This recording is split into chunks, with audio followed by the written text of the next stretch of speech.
episode 5? Episode 5. God damn. Here we are. We doing it, huh? We're doing it. Let's get a cheers for the camera. We're fucking doing it. Making it. Day by day, rep by rep. Exactly. Yep. What's up, Fit Fam? My name is Sully Lukey, and this here is Derek White, and this is episode 5 of Guys with Thighs. Derek, how you doing today? I'm doing well. I'm glad to be here. Thanks for asking. It's a beautiful day, isn't it? It is a beautiful day. Yeah. It's, it's not too cold for January, which is nice. Some colder weather is coming, though. It is. It's that time. We had some snow flurries the other day. We did. Not flurries. It was snow. It actually stuck around into the morning. I was surprised. Yeah. The roads weren't too bad, though, so that was luckily that people didn't lose their minds. Yeah. I was in our warehouse. Jack had come to me and asked if I wanted to get some overtime in the other warehouse.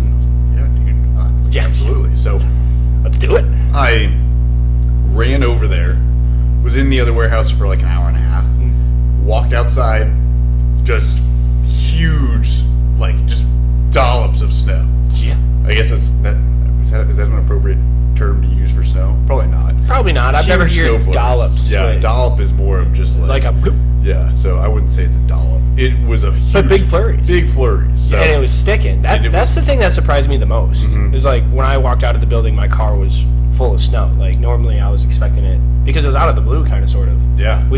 Christmas was 60 degrees here, and all of a sudden, like there was snow that was sticking. When I woke up in the morning, I fully expected it to be gone, but it looked beautiful. Like my yard was full, like my bushes, like had snow on it. I was just like, huh. What do you know? Yeah, that kind of snow I'm all about. As long as it's not making the roads dangerous, the sidewalk stays pretty clear. If it's just on grass and stuff like that, I think it's really pretty. As long as it doesn't stick around for a ton. Like, because that was maybe a quarter inch of snow. Yeah, it wasn't much. It wasn't much. It was just enough to see it, and it actually looked pretty. And see, I grew up in Wisconsin, right? I'm one of those Wisconsinites that doesn't necessarily like snow. I don't know. I just never really liked being cold. I'm fully for just getting a winter house in the southern hemisphere. That's me personally. Yeah. There's some. So maybe if this podcast pops off, we're just gonna go, and then we'll do some really cool fitness stuff down in South America during the winter months. I'll say this. So the one time the Army let me leave the country for something, like took me somewhere, was to go to Panama. Like legitimate, not PCB. No, like legitimate Panama. For kids that don't know, that is a real country. Yeah. It's down in the southern part of South America. Yeah. And it's actually, so it plays a really critical role in actually our national security. Does it? Tell me Believe more. it or not. So Panama is the one country that connects South America to Central America. It is a critical choke point. So one thing not a lot of people are aware of is that it's pretty hard to fly into the United States as a terrorist, obviously. Like we have. If we know you're coming, you're gonna get dead way before you get here. Exactly. So it's not very hard for those people to get into South America and then try to sneak up across our southern border. That's actually why these caravans of immigrants is so dangerous. That's one of the large concerns because they can just easily blend into that crowd and just sneak right across. And that's why, to me, it's credible when all these terrorist organizations are saying, like, yeah, we have sleeper cells or not sleeper cells, but we have training camps in the U.S. and we have all these people, blah, blah, blah. It's a credible fear because they can very easily go down there and come up across the southern border. But the thing that's so cool about Panama is Panama doesn't have an established military. They have a very militarized police force, if that makes sense. It does. So the whole backstory of it was Panama as a country had a dictator for a long time. They got rid of their dictator. We're like, we don't want the possibility of a dictator coming back around, so we're going to get rid of the military and only have a police force. But along with that, you still need to have people that can defend the nation. So their police force, their Air Force are technically police. Really? Their Navy is technically their police. They're all technically police in just different facets, but it's very militarized. Because obviously, if you still have fighter pilots and you still have destroyers and things of that nature that are going out, it's still very militarized. But it is. They're tough people. It'd be kind of like the Coast Guard or something similar. I honestly, I didn't know that. I know that the United States military does have a presence down there, so that must allow them to keep like those forces as police, right? Because we are also down there. Can you explain like your role kind of down there? I don't know, like I've never done any research into it. Yeah, so the Missouri Guard, at least at the time, had a partnership with Panama where we'd send a lot of people down there, and a lot of like the National Guard SF teams will send their people down there. So one of the main roles of Special Forces is to be like, not really advisors, but more trainers, like, so I guess kind of advisors for other nations' military. So they basically are able to not only do these like direct action missions, not only be able to do all this like super cool SF guy stuff, but they train these people up so that way they can be elite fighters as well. So that's a big part of the presence that they had down there. So we were learning a lot of the stuff from the Panamanian SF teams that they had also worked with our SF teams together on. So it was really cool. We did a lot of humanitarian aid. We did a lot of training. It was a really cool experience. It was a lot of fun. That sounds awesome. Yeah, but the stuff we were talking about, like because it's that choke point, a lot of terrorists will try to like come up through Panama, and their police forces become so effective at stopping them. And like, because even if they don't go through like the landmass, like their aeronaval, it's their Navy/Air Force, is extremely effective at like catching them when they're trying to go around Panama. Like they showed us this submarine that they made. Like these people handcrafted this submarine that literally just barely sat below the water and had this little shell that just stuck out. So in the little engine that they were trying to just sneak around Panama with. I'm like, dude, that's terrifying. Yeah. So I guess it had just like kilos of cocaine in it. It was wild. So what people don't understand is that that's coming to Florida, that's coming into like the Texas borders, that's coming to Louisiana. That's why we have our Coast Guard, because it's kind of the same thing. Dude, our Coast Guard is actually, everyone in the military likes to kind of like shit on the Coast Guard. I kind of want to say like rightfully so, because it is, but I know somebody who, it's because they don't afford deploy. Like, let's be honest. Like, there's no like, and when you're up in like New York, it's just like, why is New York need a Coast Guard? But realistically, they have a valuable mission in the defense of our country, our coasts. Yeah. And saving people. I dated a girl in Texas that is in the Coast Guard currently. Dude, they still go out for at least a week at a time every month.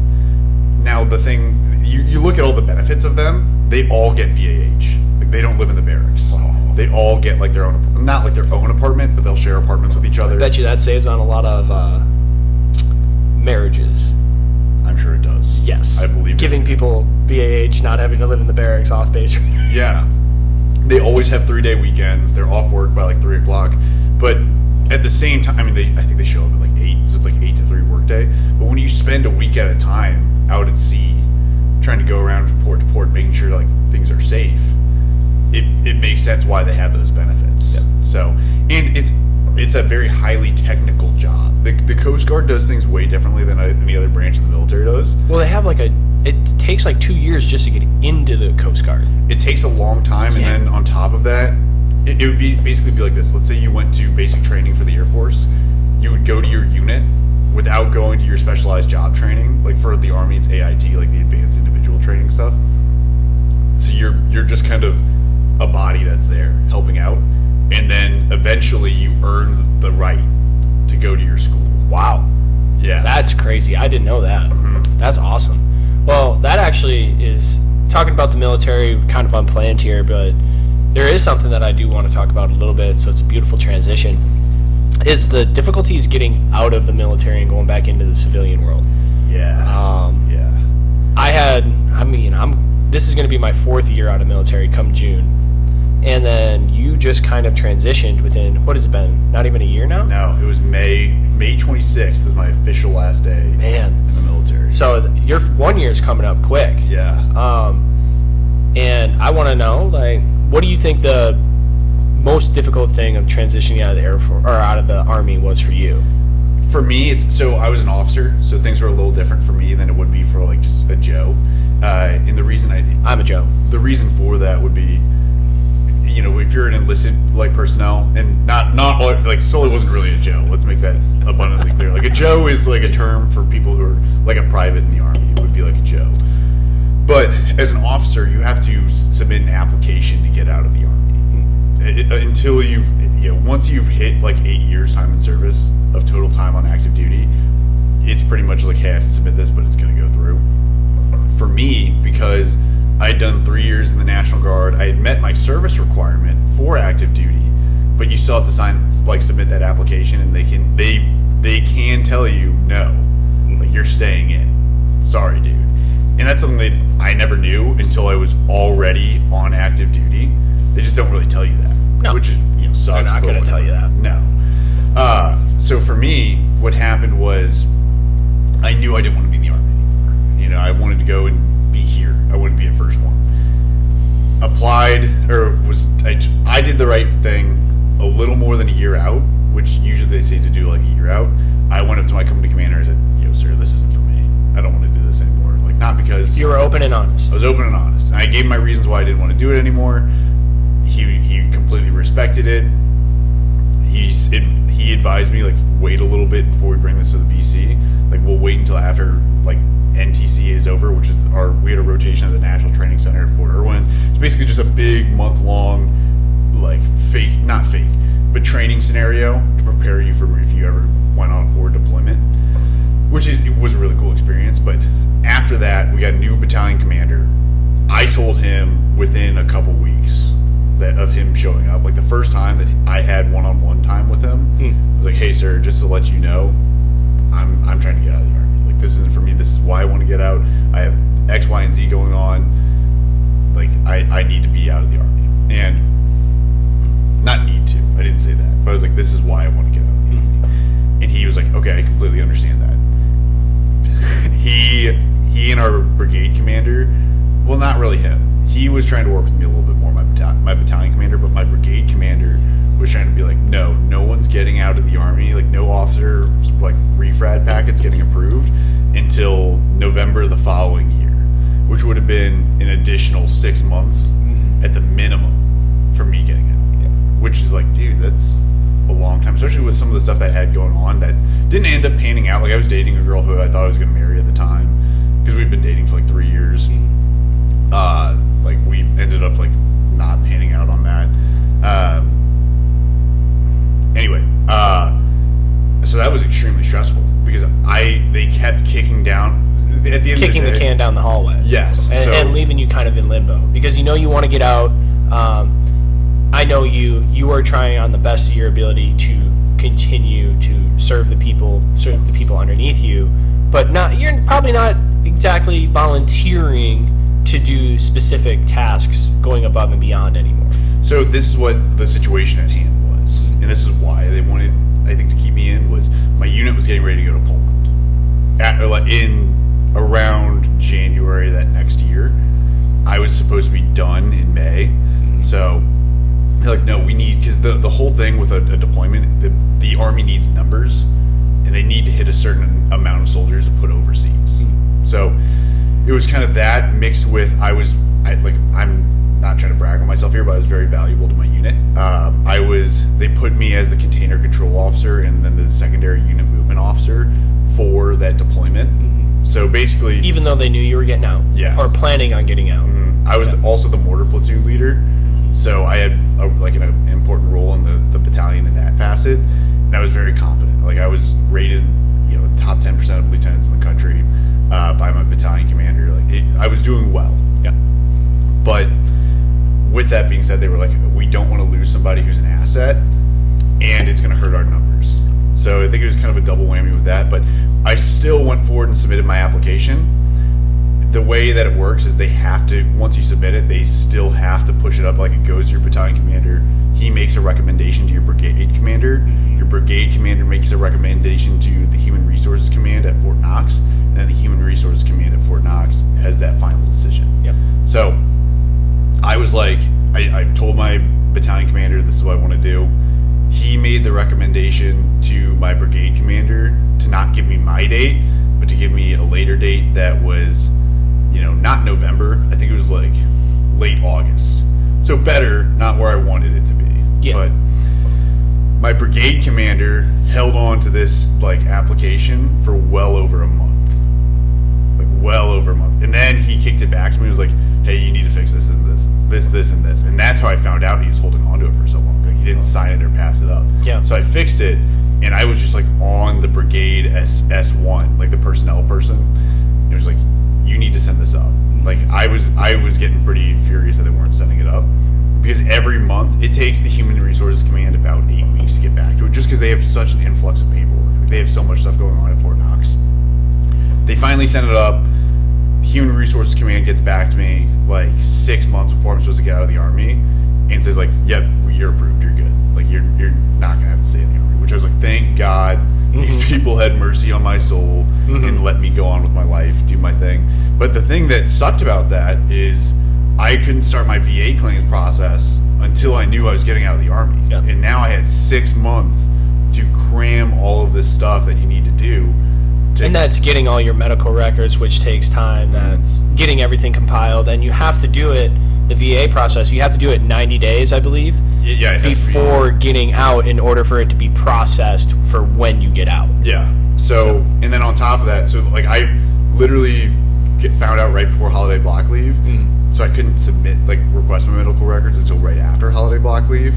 Went in there, requested them. Yep. I didn't get them until 6 days before I got out of the Army. Yeah, so that means that you couldn't do the VA claim that you wanted to do. Yes. So now that I'm out, I can't do all of this these medical appointments and try to get like my disability claim until it'll probably be around August when I start seeing that. Yep. It takes about 4 to 6 months these days to get it. I know there was a push during President Trump's and to President Obama during President Trump's that to make all VA claims 3 months, but then they got such an influx, and now they don't put the microscope on it as much, so it's gone back up to about 4 to 6 months, and it's really frustrating, especially when you wanted to do it prior to getting out. Yes. And there's so many appointments that you have to do, and you can't miss those, otherwise you're going to get kicked to the end of the line, and it just makes the process even longer. Yeah, and this isn't me. I'm not shuffling this onto the VA at all, because they have made a lot of changes to make it much more efficient, especially because now they do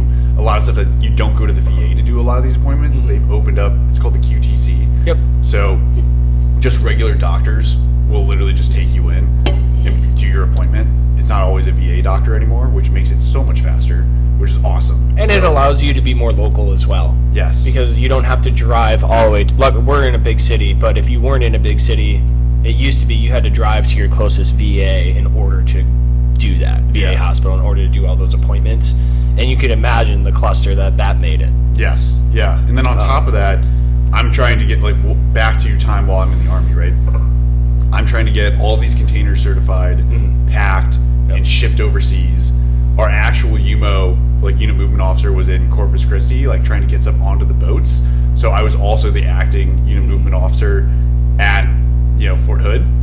Our XO had to go to Corpus Christi. Our company commander had to go to Corpus Christi. So I was the mortar platoon leader, I was the XO, I was the company commander, I was the UMO, all at the same time. All while trying to figure out your life and transition into civilian. Yeah, and we also have this program in the Army called SFL TAP, which is Soldier for Life Transition Assistance Program. We have TAPs as well. Yeah, so you know what I'm talking about. Takes about a week. We had to do a week-long course. I don't know how long yours is. Pretty much the same. Yeah. You have to go, it's about an 8-hour day. And it's mandatory.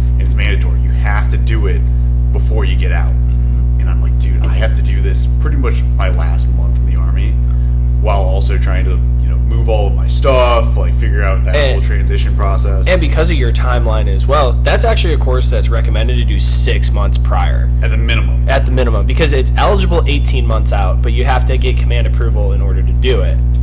Because, we have a normal working job, so you have to be able to have somebody fill your role. And because it's a week-long course, you can't just be like, I'm going to TAPS today. Everybody has to be in the loop. And so that takes a lot of planning and requirements to go along with that. And if you don't plan ahead, your command probably won't let you go. No. So you're trying to do that in your last month when it's supposed to be done 6 to 18 months out. And I can't, the transition period is just being compressed, and you have all this responsibility.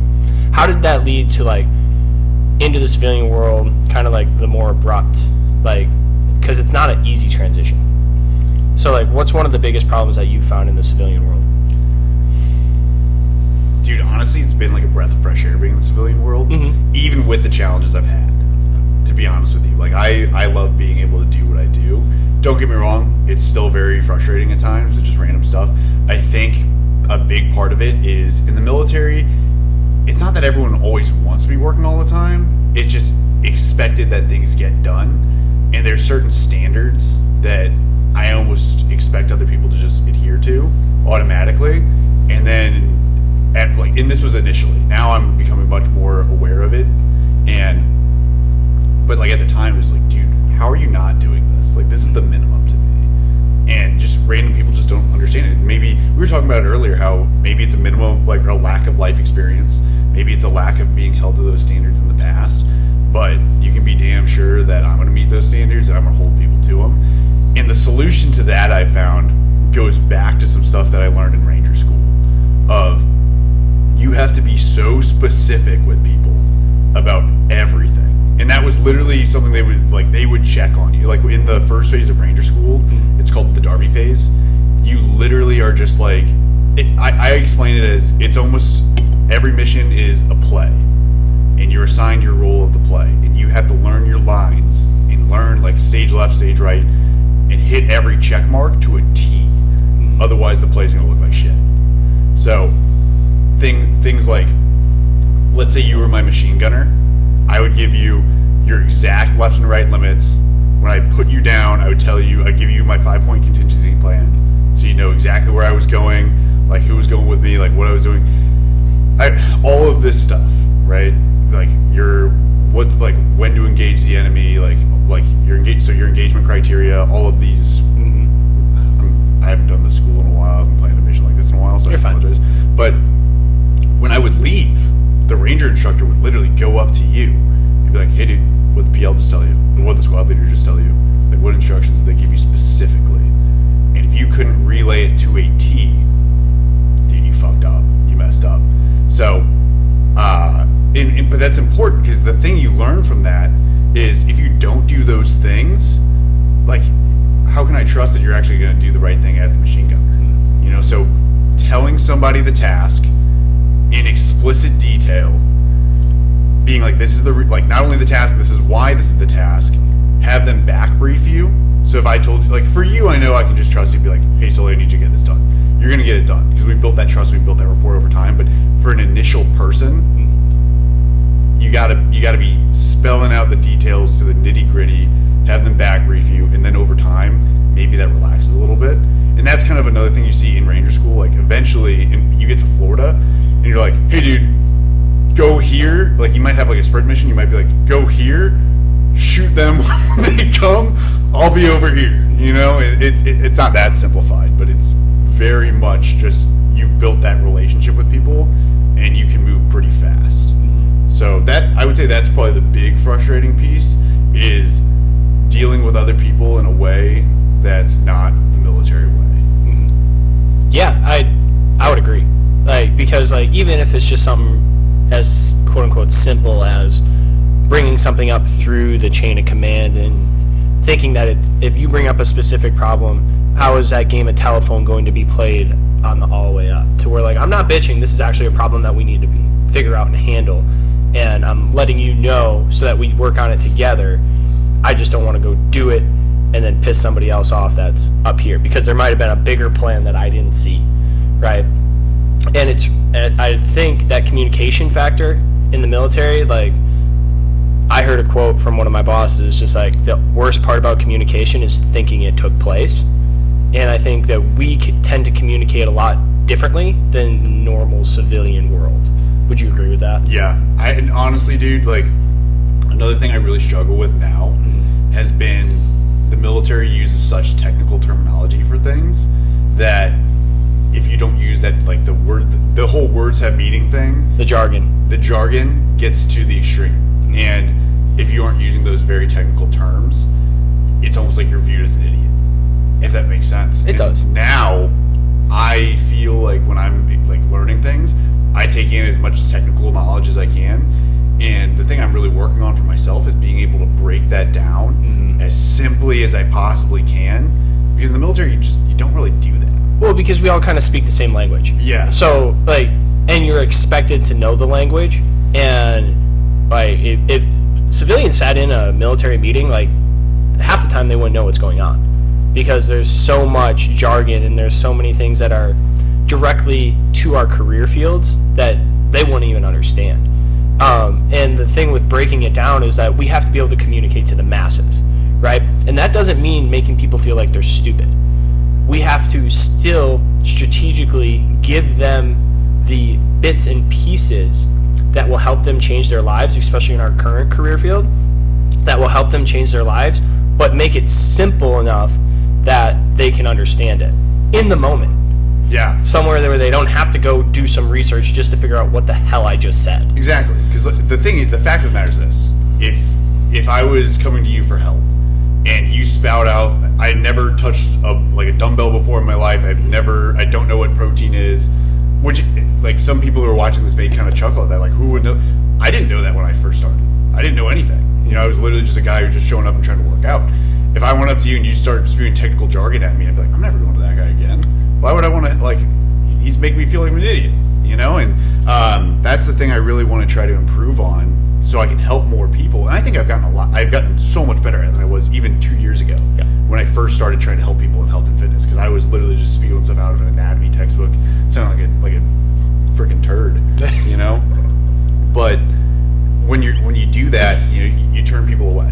Yep. And people, because you're speaking over their heads. And they're not going for a biology lesson. They're not going for an anatomy lesson from a college. They don't want to be in the classroom. They want to know how this can affect them today. Yes. And how to improve. Yes. And like, I don't want people to lose hope in their journey because I wanted to sound smart. Yep. I want people to be inspired to keep pushing forward because they see how simple it actually is. Not easy. Not easy. Simple. And when you make it that simple for people, it inspires a lot of hope into them. Yep. And they eventually continue to learn. They continue to develop. And like, dude, that's how I got so intelligent with a lot of this stuff. Is I literally was zero knowledge, got a little bit of knowledge, a little bit more, and just that continuous education really amplified my ability to comprehend this stuff. So I always use the term stacking W's, right? Like, this is a win. I got some knowledge. Cool. This is another win. Cool. Then another one. Like that's how I look at it. You can look at it as a staircase too. I was watching an interview with Ty Lopez one time, and it was with Tom Bilyeu, founder of Impact Theory, and he was talking about how everybody wants to skip the steps on the staircase, right? So people want to go from square one to step 7, and it's just like, guys, you're gonna fall on your face. That's how you break your teeth. And when we're able to break it down into these small bite-sized pieces for people, bring it down into that simple plan, we're able to show them the steps. So now they're not trying to go from their body to your body, their body to my body, their body to CrossFit, like professional CrossFitting. They are going to go, all right, first things first, macros. Next, am I taking enough water? Sleep. And now that might not be the order that each person watching this video has to go, but that's our job, to communicate the importance of every one of these steps. And then all of a sudden you're at step 7 because that's what you wanted to be. It might take a year. It's going to take a little time. And I think that's like really, really important for us to, as a company, we do a really good job, I believe. But as individuals, to work on consistently, because sometimes I talk over people's heads. Sometimes you talk over people's heads, and it's being as an employee, as somebody that wants to help people in health and fitness, it's important for us to realize, check our ego a little bit, be like, I don't have to sound smart here. I have to be effective. Now, that doesn't mean you shouldn't have the knowledge. You do such a fantastic job of gaining the knowledge. I do my best to gain the knowledge, read the books, but we have to be able to break that down. And I think that's the important part of being a very dangerous, in a good way, employee in the health and wellness industry. Yeah, I mean, we have some of the things that, if you ever, I'm going to talk about the Phorm app for a minute here. So the Phorm app, for those of you guys who don't know, this awesome tool that we have, and I think awesome might be an understatement. It's the best fitness app, biggest game changer I've ever seen in the health and wellness field. Absolutely, because the one thing that separates us, not the one thing, there's a shit ton of things that separates us from other people in the health. It's a good measurement. But one of the biggest things is that we don't just tell you like, hey, take this product. We are going to continuously educate you on how to use this product, how to use whole foods, how to train to get you the best results possible. And the thing I love about the Phorm app is when you download it, it comes with an advisor. And all of our in-house advisors are so good at that. They are so good at acquiring the knowledge and then breaking it down so simply that anyone can understand it and trying to make sure that they can do it. So we have a lot of like registered dietitians over in building 2 who are on the advisors in the app.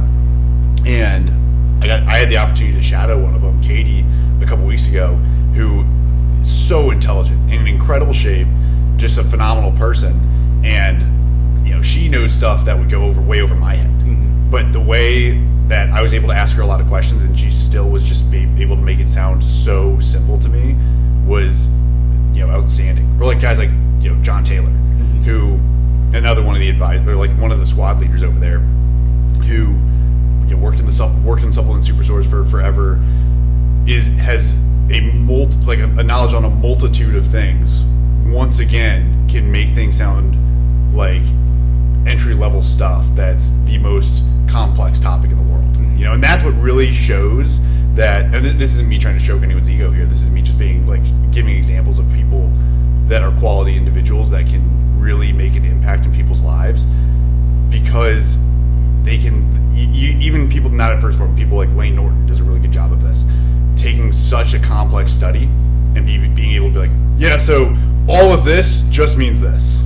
Lane actually used to be a lot worse at that, and over time I've seen him develop into that. Like, he used to just, on old Twitter, he used to just go after people with like this jargon, like not even jargon, but just like the facts, like, and then to talk over people's head just to quote unquote destroy them. But over time I've seen him break it down to a much simpler way, and now he's gained a following that's crazy, like a crazy following, just because he's able to coach people through these specific things that they need. Yeah, and you see a lot of these people that are also doctors. I don't know if you know Dr. Mike Israetel.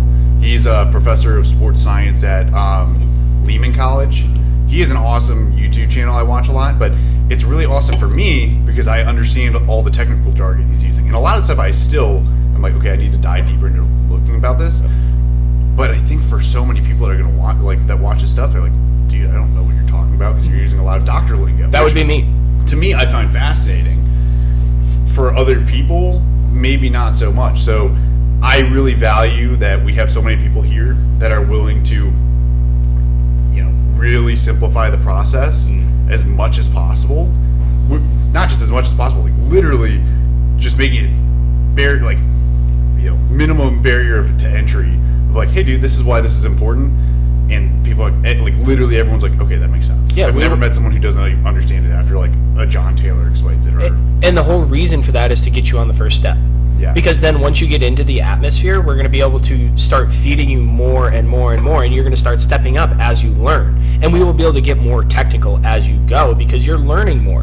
One of our core values, always be learning. Like, that's so important, I think, for everybody not even the United States, but everybody in the world to want to strive for. Yeah, and it kind of goes back to your stacking W's thing. Mm-hmm. The way I like to explain it to people is progressively overloading life. So for those of you guys who are maybe new to the training sphere, progressive overload is essentially adding something to make it your exercises or your workouts more challenging over time. So it could be adding a little bit more weight onto the barbell, it could be adding an extra set, it could be diminishing your rest time, just things that are going to make the workout a little bit more challenging to try to push you into that next step.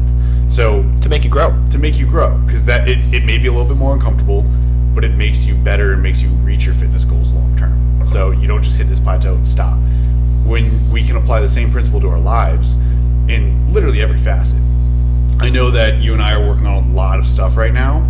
We've talked about your goals, we've talked about my goals, and how we're going to push each other towards those.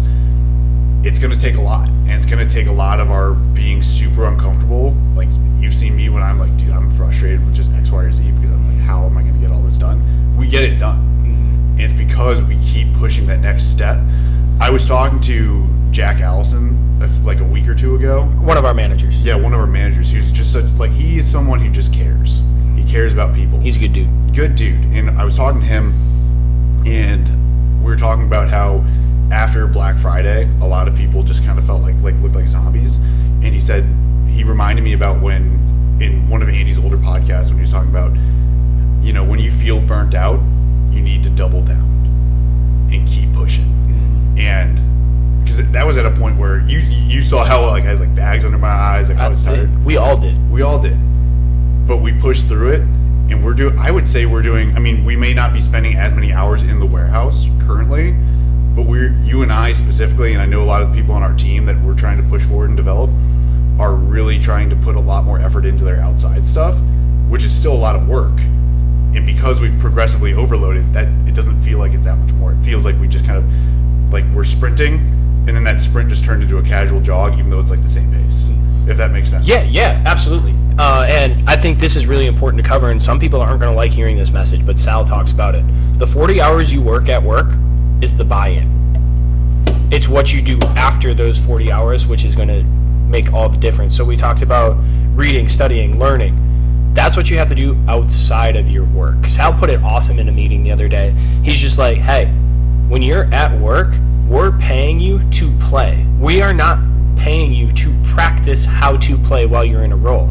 So sometimes here at HQ, they're not going to put you in a specific role until they know that you're ready for that position, and that might keep you in a different role for 2 extra months, 3 extra months, a year, 3 years, until they view that you're ready to run the play and the game plan that they put out. And I think a lot of people kind of miss that because we've taken the momentum, even though we were tired, from Black Friday.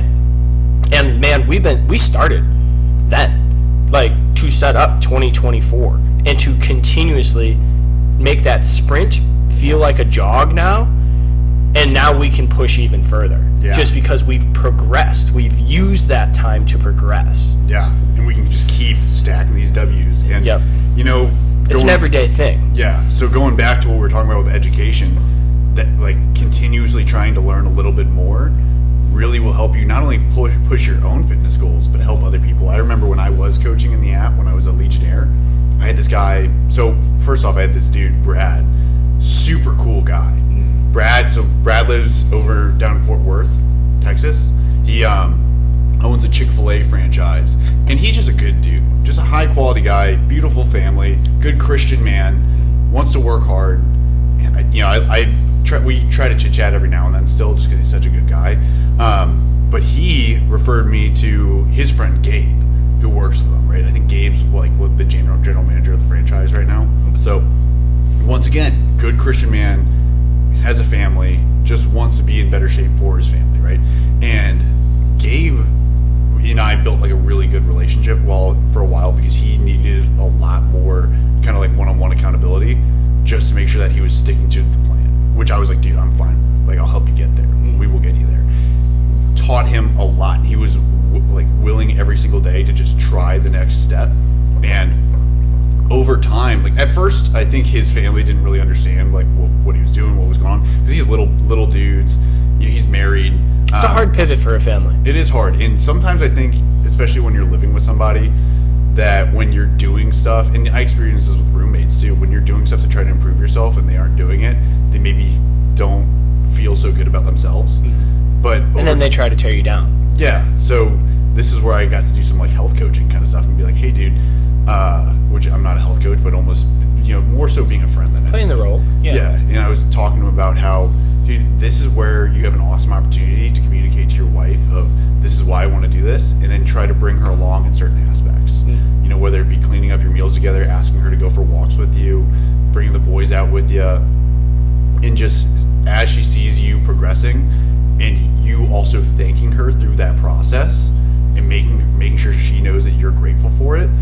She's going to be much more likely to stick around with it. And dude, they have trained, like, I don't want to say completely transformed their family, but she has been so supportive of him and his fitness goals over time. They've, like, as a family have completely, like, really gotten, like, so his boys are into sports. Now he has a much better understanding of this is why protein's important, especially for my kids. This is why sleep's so important. This is why X, Y, and Z are so important. So by, like, over time, increasing his knowledge on health and fitness, but also how to communicate, like, dude, night and day difference, like changing these people's lives. And this is why I'm really excited for this challenge that we're starting up here on Monday, so tomorrow. Yep. And for those of you guys who don't know, if you download, we'll link the Phorm app in the bio or the description of this video.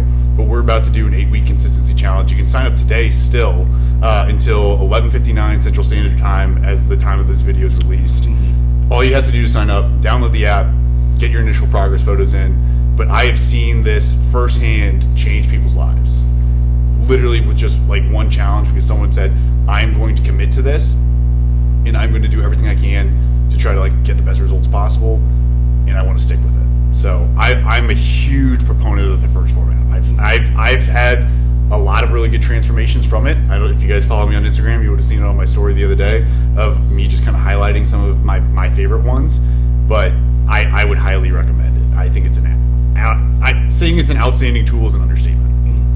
Yeah, I agree. Sorry to ramble there. It's all right. You know, I see the most important things. I covered this on the last pod. The advisor tools, like getting somebody that will keep you accountable, which is not only your advisor, but also the community that you are going to get involved with. I think First Phorm has the greatest health and wellness community on the face of the planet, and it's not even close. And then the live streams and the macro counting.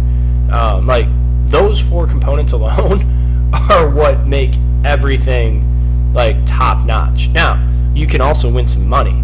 If you sign up and you win first overall for best transformation, and then we also have this wonderful partner challenge, which is brand new this year. If you and your partner dominate and you two both win the partner challenge over the 8 weeks, you can get a total of $37,000, $37,500. Like, isn't that crazy? It's a lot of. Now, that's going to take a lot of work, and that's, I don't want to say unlikely, but we'll see. You could be the one. That's a good chunk of change if you're willing to dedicate yourself to that. You can get a good partner that's willing to dedicate yourself to that. Yeah. And it's just crazy. So, like, we talk about the pillars of life, right? Mental, physical, spiritual, emotional, financial. This, just out of that one First Phorm app or being part of the community, can affect all of those in a positive direction if you're willing to do the work and willing to learn. Yeah. The biggest thing that I had to learn in the health and fitness world is checking my ego. Can you elaborate on that? Can you use like an example? Yeah, man. So like I was always an athlete, right? And I'm just like I learned how to power clean, do this, do that. I grew up in the age, I'm dating myself, in the bigger, faster, stronger. Not actually mobile, being able to move laterally. We just wanted to go very, very fast and be as big as possible in a straight line. So not necessarily understanding like the nuances and complexities of being an athlete now. Exactly. Yes, 100%. So having more of that kind of old school mentality didn't necessarily serve me to become the best athlete possible. So I had to check my ego when I went into like a CrossFit gym, and they put me in the beginner classes of like, hey, this is how you properly power clean. This is how you properly snatch. All of those technical movements that actually require lots and lots of time that I was just kind of muscling through. I had to go back to square one. And I had really good coaches when I found Olympic lifting over in Seattle. Actually, it was Tacoma. It wasn't Seattle. To where they didn't let my ego become a part of it. They checked it real quick. They'd be like, no, we're the professionals here at this moment. You have to go back to square one just like everybody else. Here's this 2-month course. Let's go. If you like it, cool. You can keep on coming. If you don't want to be a part of this course, you can get out of our gym. And that was like their standard in the new fitness industry. So I had to check my ego in order to become a better version of myself. In order to become a better athlete, I had to not only trust the coaches, but I had to take this nice little chip that I tend to put on my shoulder, and I had to take it off because I am not the professional in that field at that moment. And it's such a big thing for me, and I still struggle with it today. Going through, like, the military literally sent me to specific schools to learn how to lead. When I came back into the civilian sector, people are just like, thanks for your service. They don't care that the military sent us to specific schools to learn how to lead. They're just like, now we kind of have to get you to learn how to lead in our program. So I'm just like, fuck, man. Like, I just did this for 8 years, and now I'm back to square one. Now, I've struggled with that. I'll fully admit that. I have learned at the end of 2023 that, hey, man, time to check the ego a little bit. Let's start running the game plan, get on course, and let's go. Now, 2024, we're setting ourselves up to dominate. But it's because I've had to check that ego. I had to reflect a lot of journaling, a lot of tears, figuring out where I want to put my effort.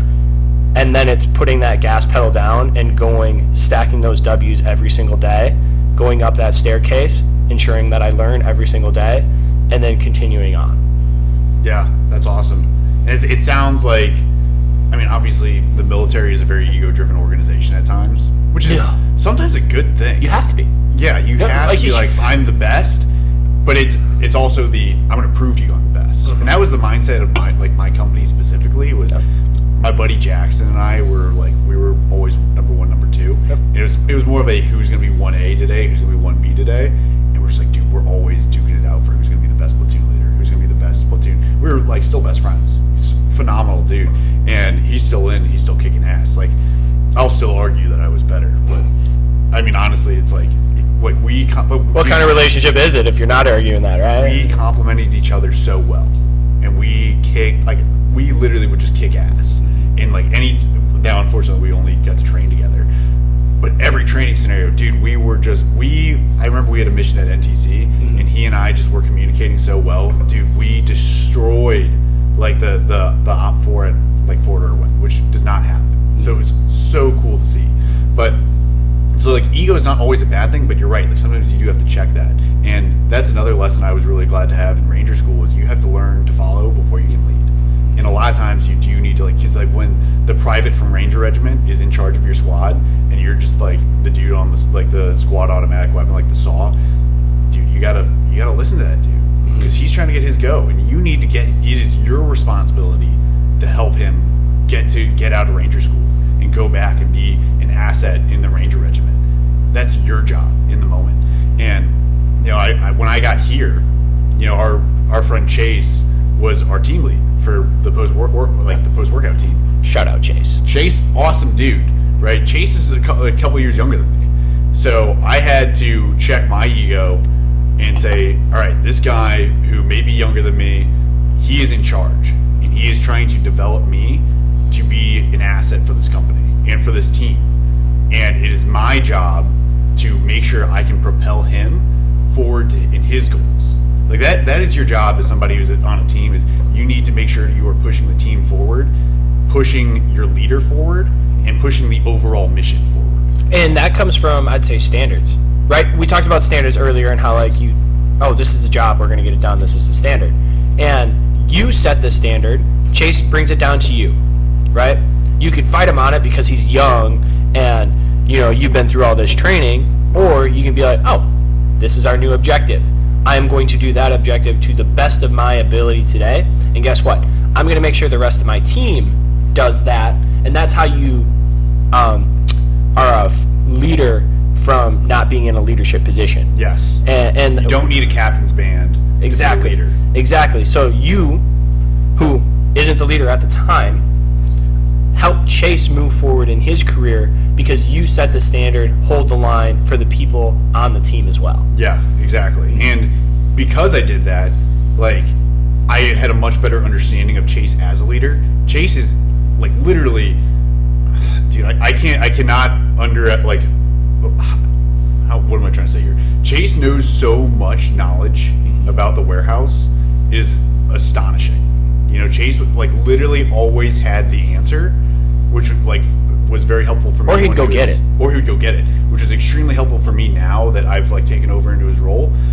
But because of that, because he was such a great communicator, and because I trusted the process, and I was yeah, I'm just gonna humble myself here really quick. I realized how phenomenal Chase really was, and it did not take me long. It took me a couple days to be this dude is a stud back here. And now he's proving it even more up front, because now he's on the customer loyalty team, still kicking ass. He's just such a high quality dude. And I owe a lot to Chase. Chase is a really good friend, and I can go more in depth on that. But you and Chase have been such a critical part to me, developing me for this role. So I really appreciate that. Yeah, and first off, that goes both ways. Like, I've communicated that to you, and like, thank you. Yeah. You're playing a big role in mine as well. But we talk about core values, and I think, remember when I said taking the chip off our shoulder, being able to learn from somebody maybe younger than us, it's one of our core values as well. It's be humble. Because I'm not saying that the ego is a bad thing, but being able humble enough to learn from somebody that has been in the company at HQ longer than you have been, and might be a little bit younger, but is more experienced and knows how things work in the building, is a really important thing. And we're not trying to hit on all the core values from HQ, even though if you don't know them, look them up. They're on our website, firstphorm.com. They will change your life if you decide to live by them. And that's how you stack wins every single day. Right? Being able to be humble, being ready to learn, things like that, like it'll change your life. I think, especially starting off as a new member of a team, of our core values, I would say two of the most critical ones are be humble and then also take the initiative. Yep. If you can show early on that you are willing to just like find the problem, find the solution, execute on it, it doesn't need to be a home run. It doesn't need to be like, I've solved this big complex task for my company. It can be, hey dude, the trash is full, I took it out really quick while I had a moment. It can be literally something as small as that, and if it's solving a problem for the rest of the team, guess what? Like, you took the initiative, you did something that's going to be helpful. And we can see how those kind of blend together, right? You might think that you're over taking the trash out, right? You've led training missions, you've been trained from the military. Guess what, y'all? Like, if you see a trash can that's full, it's never the wrong time to take that out, right? It's never the wrong time to do the right thing. They all blend together. And I think that's what a lot of people don't realize is, like, I can have this core value of be humble, but unless you're executing it with take initiative, like, it just stands on its own. Like, What is this? Like, oh, cool, I humbled myself. It's just like, but if you decide to actually use them and implement them within your life, that's how things change. Mm-hmm. I'm going to elaborate a little bit. This is just a thought that popped in my head too about what being humble really is. Mm-hmm. I want to make sure people know that being humble is not just the act of taking yourself back and, you know, almost thinking like, oh, I'm not worth this or whatever. You can still think like, dude, I can offer so much more in the world right now, or I can do this. Like, let's say you have a base level job coming out of college, right? And you think like you know so much more than your boss, and you're just like, dude, I can like do way better. Maybe that's true, maybe it's not. It's having the humility to say to your boss, like if they say to you, hey, we're gonna do things this way, and you know that there's another way that's better, say, hey, try it their way first, then maybe humbly bring it up and say like, hey dude, I noticed you do it this way. Have you thought about trying it this way? Because I think it could clear up X, Y, and Z. If not, like, we can keep doing it your way. I just think this could be effective. And then over time, you earn that role that, you know, you're now in the next leadership role. Maybe like now that's your peer, or maybe you guys are moving up together. Maybe they move up and then you move into their role. It's not thinking less of yourself.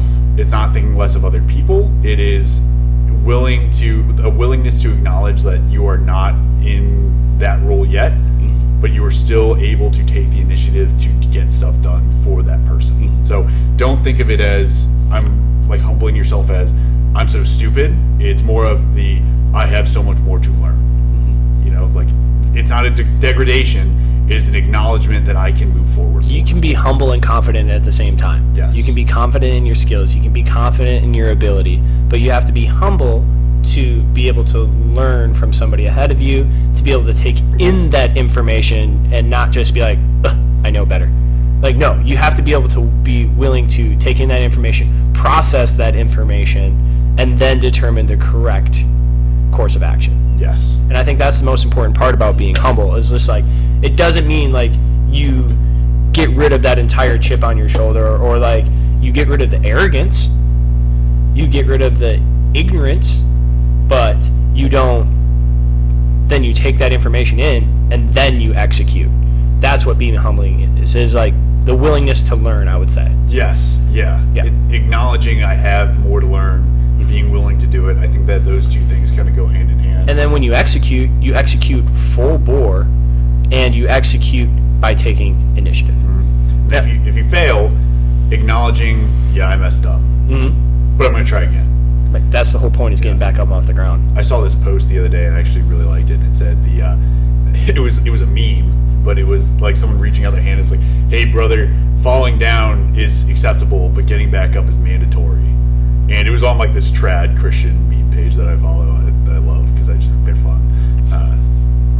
It's good. It's yeah. right. So, but it really spoke to me. It's like, dude, yeah, sometimes life kind of kicks the crap out of you, but like that's not an excuse to stop. No. Andy talks about it a lot too of when your business is like in a time of like, let's say there's a recession or there's something going on in the world that's causing everyone to stop. They're thinking tactical pause. We don't want to move forward anymore because it's going to hurt us. You need to double down and keep trying to move forward and finding ways to progress, even if that progression is literally just keeping you from going back too far. Like everyone else is taking like 10 steps back, maybe you only took 5 because you kept trying. You swam into the resistance, you swam against the current, you kept trying to push forward. Because you did that, you're going to be in so much better of a place. And that once again goes into progressively overloading on life, stacking W's, humbly admitting to yourself, it's like, I have no choice but to keep trying to like push forward. All of these things tie back together to make you like a better version of yourself. It really does. And I think, so when Andy picked his personal brand logo, right, I think he picked the most perfect thing ever. It's the American Bison, right? And there's this story that when a storm is coming, the American bison walks into the storm. They're not going to walk fast. They're not going to run through the damn thing. But as everybody else is running away, all the other creatures are running away, hunkering down, the American bison walks into the storm because when you get into the storm, the faster you get into it, the faster you can get through it. And I think it's really, really important to realize that things might turn real shitty here in 2024. Right? There's a lot of things that are going on in the world. Let's just put it that way. And you have the opportunity while everybody else is is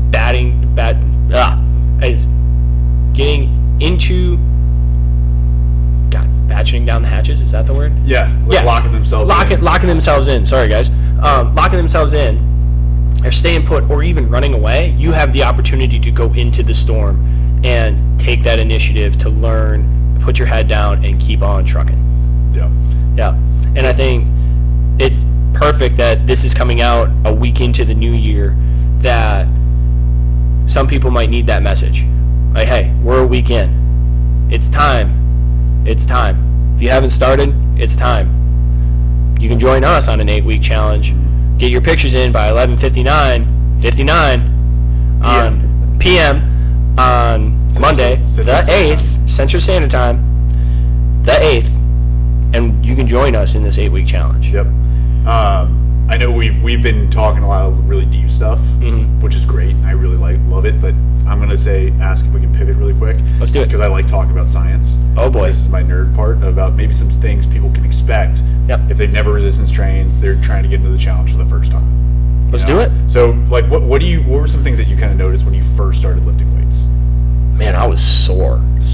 I didn't know what I was doing. Yeah. I tried to go as fast as possible, not realizing how important Phorm and not getting injured played a role in it. And then, why was I hungry all the time? Yeah. Those were the big things. The soreness hit me out of holy shit. What is this? It's the micro tears in the muscle, right? Yeah. And then afterwards, it's just what's my proper nutrition? Why am I so hungry? How do I build back stronger? How do I fuel my body instead of just eating pizza because I'm hungry? I need something to eat.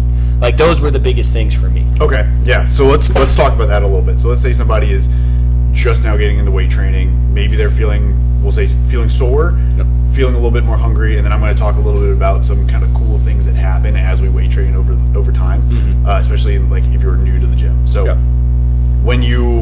Start with talking about feeling really sore. So that soreness feeling that you get, it's called delayed onset muscle soreness. So, DOMS. Yeah, DOMS. So you don't feel it really immediately after. Typically, you might feel tired. Man, that second day. The the second day. The next day, that second day, especially for some reason, after 2 days after legs is always the worst. Yep. That's when you feel it the most. But that, the day of, you're like, dude, I'm pushing so much weight, it's awesome. And then you go back into it and you just feel stronger. It's phenomenal. So Yep. I would encourage people not to let DOMs make you want to stop your journey, because it diminishes very quickly over time. The first few weeks, not even that, first couple weeks that you're lifting is going to be the hardest with the late onset muscle soreness. So the way that we can kind of mitigate this and increase our recovery so that way we don't feel as sore as long, things like eating plenty of protein. I would recommend getting about 1 gram per pound of your goal body weight. So if you're 200 pounds, you're trying to get down to 180 pounds, eating about 180 grams of protein a day. And the reason for that is a lot of the literature really suggests that eating about 0.8 grams to 1.2 grams of protein per pound of your body weight is really ideal for trying to maintain just overall athletic performance and muscle growth. So when I say this, 180 grams, that could be probably about 5 servings of a palm-sized portion of lean meat, Greek yogurt, things like that. Chicken, Yep. Fish, whatever it may be. Yep. That's probably what it's going to end up looking like. Even if you're eating more than the RDA right now, let's say you're eating 60 grams a day, just gradually being able to increase that over time at the minimum, I would recommend. But if you can try, because it may cause some people to feel a little bloated at first, and that's normal. That's because your body, if you're not used to eating a lot of protein, your body may be lacking some of the digestive enzymes necessary to break down that protein. The digestive enzyme I'm talking about is called protease. So over time, as you eat more protein, your body will start to produce more protease naturally. You'll just get used to it. You'll just be like, oh, I'm not feeling bloated or full. And in the meantime, you can try to eat more tropical fruits. The tropical fruits are really high in digestive enzymes. So if you're feeling bloated from eating a lot of protein, you can also eat a lot of mango, papaya, pineapple is my personal favorite. If you eat that, especially with your high protein meals, you'll feel a lot better. We also have, go ahead. Oh no, I was just going to jump on and say, if you're struggling because you just can't find yourself to take another bite of meat, right? We also have a couple of different protein options. We do. Available. One is level 1. Mm-hmm. So level 1 is a sustained assimilation whey protein powder, right? So it is designed to mimic the digestion of a whole food protein source. Very delicious, super convenient, and it's not going to make you feel super full from eating all of this chicken and beef or whatever. You can literally just keep a tub at your desk, or you can just put it in your shaker cup on the go. It's designed actually to mix really well with water or with coffee. That's mainly what I use in my protein smoothies every morning. Is level 1. Yes. It mixes so well. It really does. I don't even have a shaker ball or a filter in my blender bottle. I literally just pour water in it. I just use normal water bottles because it mixes that well. Yep. And it sits in your stomach very, very easily. And a big part of that's through the way, I'm not going to break this down too complex, but the way we actually cook it, we cook it at a low temperature as opposed to a high temperature, which makes it more bioavailable, meaning that your body can digest that protein a lot more efficiently. The texture is a lot better. The taste. And the taste is way better. Yeah. So, and then we have Formula 1, which is our rapid assimilation whey protein isolate. Yes. So go ahead. One of the also really cool things about Formula 1 is a 100% hydrolyzed whey protein. So for those of you guys at home, we were just talking about digestive enzymes. Formula 1 has been pre-exposed to a lot of digestive enzymes. So that way, when you consume it, it's already in its most broken down state that it can be. And when you eat, when you drink it, it'll digest a lot faster, a lot light. So it's designed for more of the post-workout setting. But if you're somebody who maybe you're just feeling super bloated, this is also a tool you can use if you want to, just to get more protein in throughout the day, because it's not going to be sitting in your stomach as long. It's going to have a much faster time to digest, and it'll prevent a little bit more of that bloating. It'll be a little bit easier on your stomach. And as we talked about breaking the muscle down, why is this the better option compared to level 1? So when we're thinking in the post-workout setting, so when we're working out, we're doing two things. We're breaking down muscle tissue, we're doing damage to that muscle, and then we're using our body's stored energy source, which is called glycogen, right? Basically, glycogen is this stored sugar particle that's just in your muscles, and when you're using that muscle, it just burns through it, just doing work. So when we're done with our workout, and we'll talk about another one of our products here in a second that pairs with Formula One called Ignition, but when we're done with our workout, we want to make sure that we are as fast as possible trying to start that recovery process. Yeah, you can go home, you can eat a whole food meal, you can drink level 1, but because those are going to digest a little bit slower, it's going to be more of a sustained digestion. You're going to have a more sustained release of like those amino acids that proteins build up of these things called amino acids, which as it digests gets just released into your body, and you can use it for generalized repair of tissue. So think of it like this, like when you are done working out, you've done this damage, we want to make sure that we can start fixing that, like rebuilding that damage. It's almost like if your house got hit by a tornado. Would you want like something that's going to repair your house in the course of months, or something that's going to repair your house as soon as possible? As soon as possible. I got to get this hole fixed. I got to get this addition put back on. For real. I got to start fixing up this house like right now. You need a place to live, right? Yeah. Your muscles need like an ability to repair itself. So if I can have something that's going to get the job done really quick, it's going to help my recovery a lot better, and I will most likely feel significantly less sore in the following days. And that's why Formula One and Ignition, whey protein isolate and a high glycemic carbohydrate, is so important. Yes, because the part about ignition is like it's a it's a monosaccharide, so it is as simple of a carbohydrate as you can have. Better than or faster digesting than table sugar. Yes, right. So when we're thinking about this, it's something that's we're going to consume both of these, and they will digest so quickly that we'll be able to spike our insulin response, be able to start shuttling those carbs to the muscle tissue really fast. Yep. And as a result, it'll just start the recovery process. We'll feel much less sore. So like workers coming to fix my house. Like we're going to fix that muscle tissue as fast as possible. And that way, the next day we feel much less sore. The following day after that, we feel much less sore, and we're ready to get back in the gym, recovering faster, reaching our goals faster, be in a much better place. So I hear people talk about insulin all the time, right? And the way that, and I want you to tell me if this was right, the way that I was told to kind of like figure out how insulin is working in the body, when you get that insulin release from the pancreas, that is actually like a key, right? And for those muscle cells, in order to get all those nutrients in, insulin is actually the key that opens up the door. Is that valid? That is a really good way to put it. Yeah. So I like to think of it like this. So insulin's a storage hormone in our body. I like to think of it as insulin is the bus, and it's coming to pick up all of these passengers. Yeah. So think of it like the sugar that's like our blood sugar as a person trying to get on the bus. Yep. Right? So insulin gets released in the body. The bus is now going to deliver that that blood sugar to wherever it needs to go, whether it be the muscle tissue, whether it be the liver, or to be stored as body fat. So when we're in that post-workout setting, this is when it's a really opportune time to spike our blood sugar, because since we've been depleting our muscle stored glycogen and our body needs to replace it, now that insulin spike is going to allow like that bus to take that sugar straight to that muscle cell Instead of being stored as a fat store. Yeah. So, really post-workout is the time that we want to spike our insulin level or have an insulin spike. Other times throughout the day, it's just not very advantageous. We want to have some more complex carbs, things that are going to have a more gradual release into our bloodstream. So things that are going to be like whole grains, Sweet potatoes. Yes, fruits, vegetables that are going to have a little bit less of an insulin spike. If you guys are interested in what kind of foods, you can look up like the glycemic index is a really good resource for this. Or if you download the first Phorm app, you can talk to your advisor.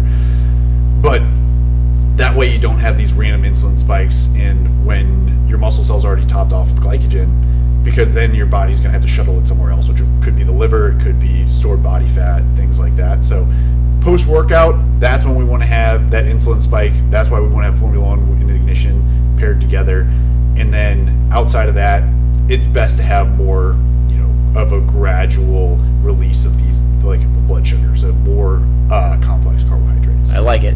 So that kind of it doesn't conclude the nutrition, because there's so much we can go into with nutrition, especially being a newbie. Yeah. But the thing that I noticed as well being a newbie was, dude, once I got the movement pattern down, like I was able to push a lot more weight. Yeah, you get stronger way faster. Yeah, and it's crazy. It's like those first 2-3 weeks, like, oh my God, like I am strong. Yeah. So we really see kind of three things that are happening. Okay.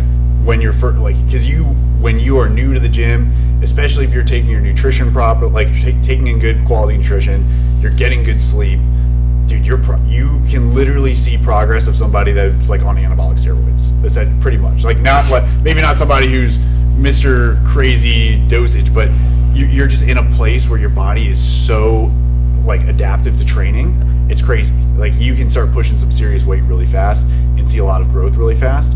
And there's a few reasons for it. So first off, from a motor learning perspective, our brain is going to start to learn those movement patterns and become more efficient the more we're doing them. So when we're new to something, like let's say you've never done a bench press before, or a squat, or a push-up, or a pull-up, and you start practicing them, even if you haven't built a ton of muscle yet, your brain is just like your central nervous system is starting to learn how to recruit more muscle fibers efficiently so you can become stronger. So basically what I'm saying what I mean when I'm saying this is your brain is now telling your muscles to work better. It's going to... And more efficiently. So that way you can start to push more weight, you can do more reps, so you can see a lot of progress really fast, especially as a new person in the gym. I would say like if you've never learned don't just jump into doing like a bench press unless you have like a coach watching you.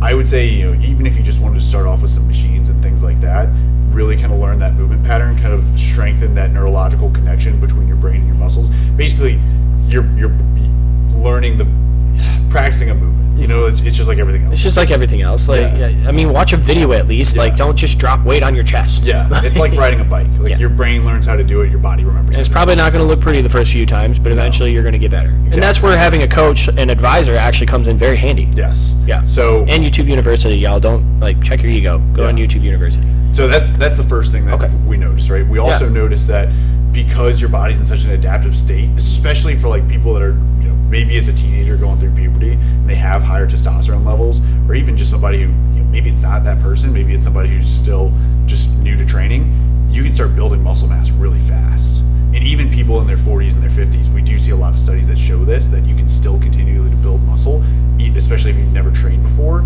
really quick. And I've seen this in people who've, even if they had a long training break, they can start to make sure that they're building pretty fast. All of a sudden that bicep vein started looking good, doesn't it?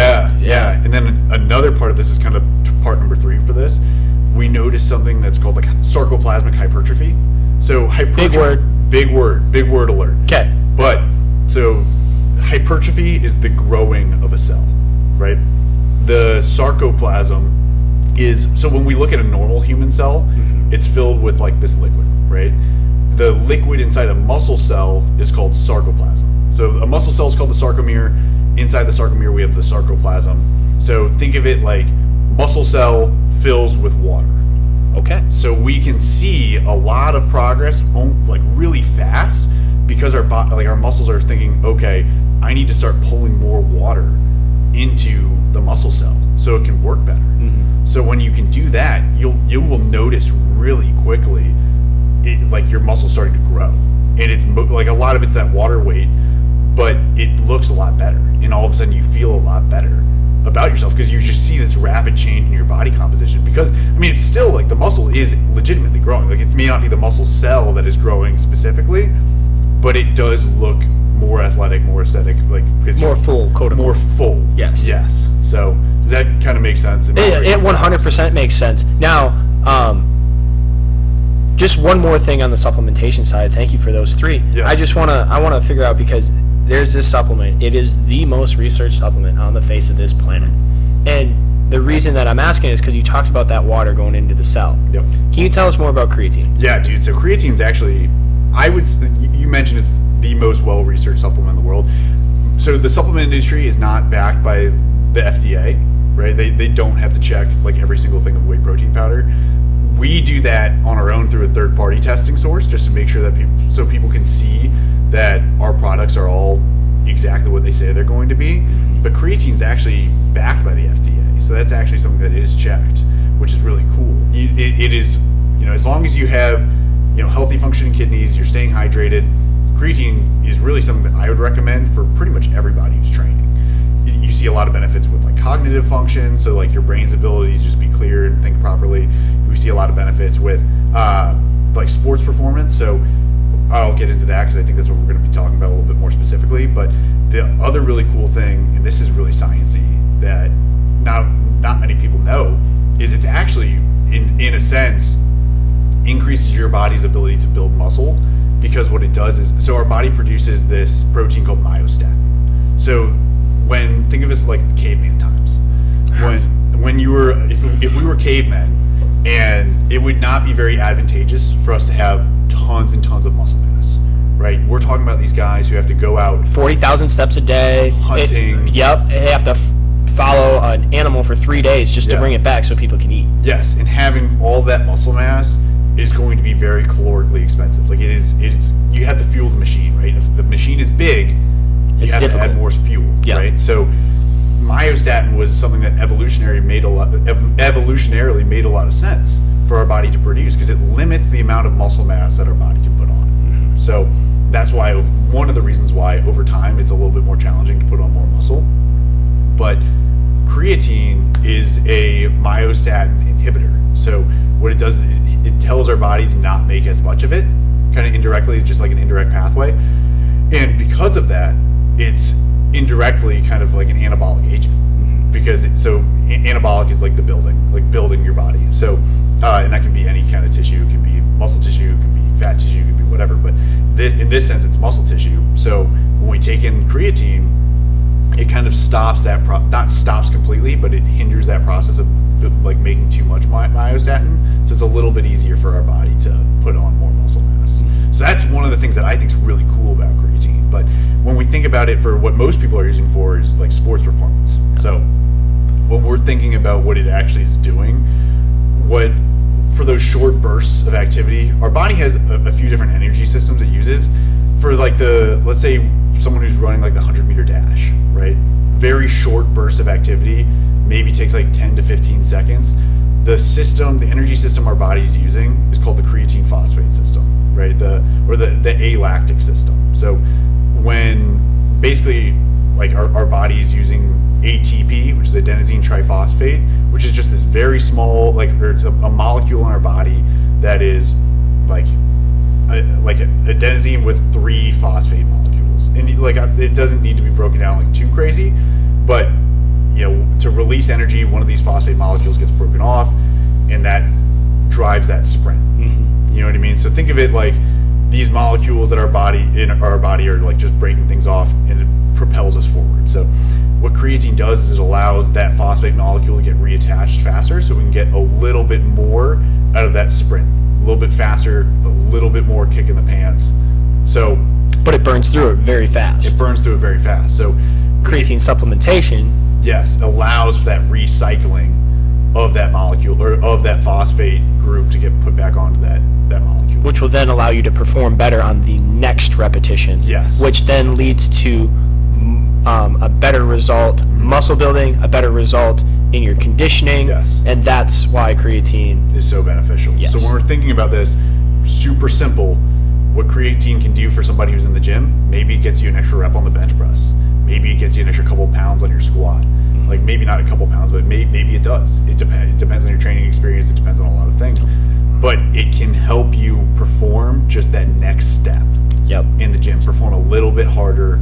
And also what it does is it's drawing a little bit more water into the muscle cell. Mm-hmm. So one thing we don't think about often is a well-hydrated muscle is a well-performing muscle for the most part, right? Like that's... Hydrate or dihydrate, it's fucking true. Because what creatine will do is it does cause you to have a little bit of water retention. It's probably going to be like a pound or 2 of water retention. Once you take it consistently, that's minimal. Yeah. It's like I take 5 to 10 grams of creatine a day, and I don't think anyone thinks that I look super waterlogged or bloated or anything like that. It's in a big part of that is it goes back into like sarcoplasmic hypertrophy, like we were talking about. That's what made me think of it. Yeah, that water is it's not like being stored in your fat cells. It's being pulled into that muscle tissue. So once again, we're looking a little bit more beefy, a little bit stronger, more athletic, leaner. It just gives you a little bit of a better appearance too. Yeah. So tons of benefits. Tons of benefits. And I just want to touch on one thing on the importance of it and the reason why. It's like, okay, you can get that extra rep, you can get those extra 2 pounds on the bench press or on the squat, right? Well, that actually tears down the muscle. And even more. which then allows you, with proper post-workout nutrition or just over time, to build a better, stronger muscle, which leads to better performance, faster performance, stronger performance. Yes. And that's the benefit of creatine, I'd say. Yeah. I think that's a much better way to simply break it down. Yeah. I wanted to get into the nitty-gritty of it. That's fine, because some people are going to take that, some people aren't, and that's why we talk about it. Yeah. Yeah. And I love that breakdown. I thought you did a great, fantastic job. Hashtag Nerd Corner. Nerd Corner. Yeah, buddy, we still got to get you on your little... I found my lab coat. You did find your lab coat? Don't worry, we're going to break it out. Yeah, I know we got a couple of things. Cool. But, like, with that, I think that's actually a really good spot to leave things. Yeah, I think so too. Because we gave people a nice little intro. We gave people the nice little, hey, join us in the challenge, because it's about to get real cool around here, yo. And being a part of the First Phorm community, I think, is one of the greatest things you can ever do. And for the accountability factor. Yeah. Having, because the big thing that I hear from so many people is like, I don't have anyone to support me in my journey. This is your support now. Yes. You know what I mean? Like you have this whole community. We have 400 people in this building, not to mention all the remote employees we have that want to see you succeed. We have so many people that don't even work here, that are just use the brand, that want to support you. We have our Facebook group, we have our Instagram, we have so many things that are great tools for people. And I keep up with, especially our outdoors Facebook group, a lot. So many people are so supportive and are looking to meet up and try to help each other out. So lean into those communities as much as you can. They are quite phenomenal. They really are. So a couple of housekeeping things. Number one, 8-week transformation challenge starts today. You have to get your pictures in by 11:59 p.m. Central Standard Time. Right? Once you get your pictures in, you are automatically entered for the 8-week transformation challenge. New this year, you can have a partner. Once you're entered in with your photos, there's going to be a little thing in the top right on your app, and it'll say add a partner. You plug in your email, and if they're in the transformation challenge, their email is going to pop up. You just request it, and that is really cool because you're going to be able to keep each other accountable by seeing if they check off their daily tasks. And not only that, you can communicate back and forth with them to make sure they're on their stuff to get the maximized results. Yeah, which is going to be really cool. And now, once again, going back into the community aspect, you have that accountability partner. Exactly. That emotional support. Which is very, very important. Finally, if you like this episode, please like, comment, subscribe. That really helps us out. We're just doing this because we're guys with thighs and we like to freaking do it. Yeah. And hopefully we bring you some value. If there's things that you think that we can improve on, let us know in comments or DM, because then we'll do our best to improve on it. We're trying to find our ways through life, just like you're trying to find your way through life. Those are kind of the big things that I have. Do you have anything? No, man, I think you hit the nail on the head. I'm just excited to see how people are continuing to share this. Yep. Because as you guys share this, the more we can grow, the more we can grow our community, try to help some more people out, provide more high quality information. But yes, like Sully was saying, if you guys have questions, one thing we do want to be able to do is actually answer those in the podcast. Try to provide some more education for you guys. And when you guys can do that, it also gives us some time to be able to kind of lean into it as much as possible. I like to make sure that I can be as well read on something as I possibly can be. And I want to make sure I'm giving you guys that best version of myself, so that way when I answer your question, it is to the best understanding of I possibly can. I don't like being an ultra crepidarian, which, if you guys don't know what that means, it's like someone who speaks of a topic that in a way that they seem like they're the expert, but they clearly don't know what's going on. You know what I mean? Yeah. So I don't want to be that person. I want to make sure that I'm understanding the best I possibly can. So put those questions in the comments. We'll read through them and we'll decide, hey, what can we help some people out with this week? All right. On that note, Derek, let's go. Big week.